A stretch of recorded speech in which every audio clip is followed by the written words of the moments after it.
أَوَلَمْ يَرَ الَّذِينَ كَفَرُوا أَنَّ السَّمَاوَاتِ وَالْأَرْضَ كَانَتَا رَتْقًا فَفَتَقْنَاهُمَا. یہ کائنات کس طرح وجود میں آئی؟ اکثر مذاہب کا اس کے لیے الگ الگ نظریہ ہے. جیسے توریت میں آتا ہے کہ اللہ تعالیٰ نے پہلے دن زمین و آسمان بنائے اور وہاں 6 دن کی ترتیب ہے. بہرحال اس کے اوپر ابھی ہم نہیں جا رہے. اسی طرح مختلف مذاہب میں مختلف باتیں. اور سائنس ہمیں یہ ایک تھیوری دیتی ہے، big bang theory. Big bang theory کیا ہے کہ کائنات جو آج اتنی بڑی ہے، تجربہ یہ ہوا مختلف ستارے کئی سینکڑوں اربوں خربوں ستارے آپس میں مل کے ایک کیکشا بناتے ہیں. جیسے ہماری کا نام ملکی وے گلیکسی ہے، ہماری پڑوس میں اینڈرومیڈا گلیکسی ہے، MC106 نام کی بھی ایک گلیکسی موجود ہے. تو تجربہ یہ ہوا کہ یہ کہکشائیں لال رنگ کی نظر آ رہی تھی ایک خاص اسپیکٹرم کے اندر. اور اسپیکٹرم میں جب کوئی چیز لال نظر آئے اس کا مطلب ہے وہ دور جا رہی ہے.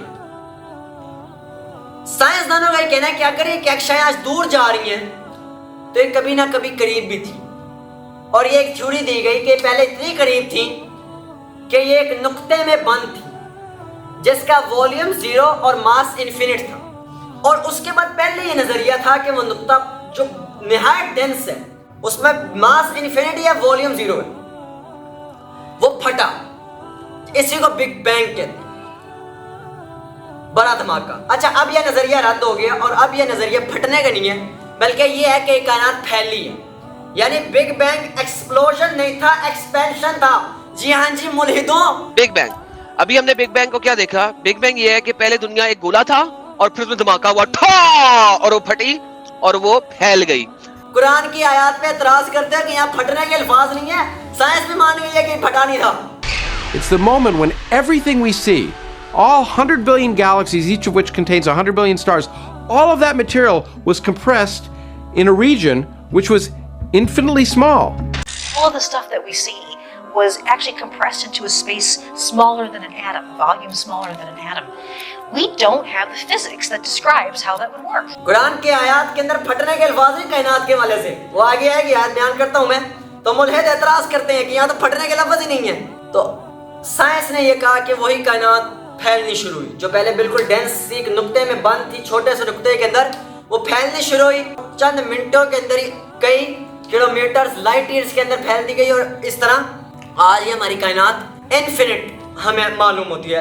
ہمیں ٹھیک ہے انسانی لحاظ سے کہ اس کو ایک سرے سے دوسرے سرے تک ماننا ناممکن ہے ابھی کی سائنس کے مطابق.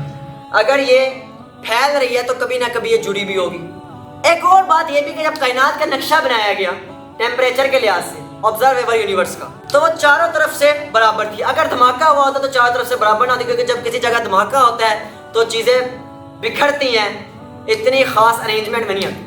One of the things that's really very striking about the universe when you simply take a telescope and start looking in different directions is that it, roughly speaking, looks the same in all directions. Homogeneous.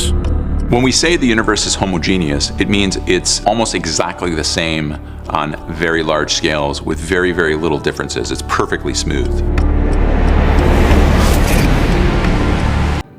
اگر ہم دیکھیں تو ہمارا جسم ایک perfectly balance arrangement کے اندر ہے.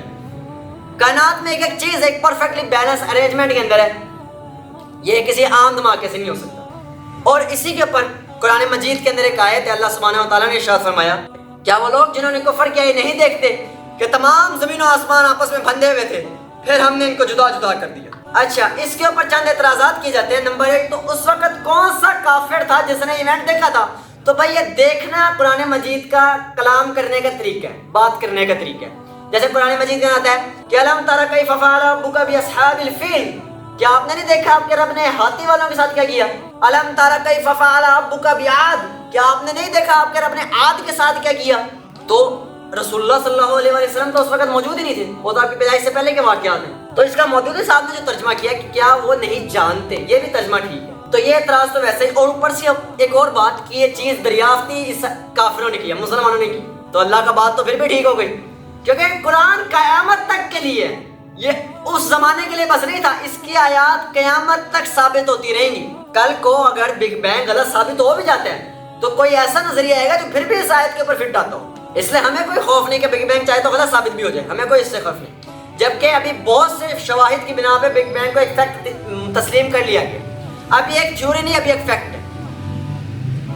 پوری دنیا کے سائنسدان اس کے اوپر متفق ہیں. کافی سارے تجربات سے اس کو تسلیم کیا گیا, اس کو تجربات بہت زیادہ کیے گئے اس کے اوپر. جب آپ کو پتا چلے گا زمین تو تھی نہیں, زمین تو آئی 9 ارب سال بعد. اچھا, بعض اس ملحدین وہ یہ اعتراض بھی کرتے ہیں کہ زمین تو اس وقت موجود ہی نہیں تھی, کیونکہ یہاں لفظ ہے آسمان اور زمین آپس میں ملے ہوئے.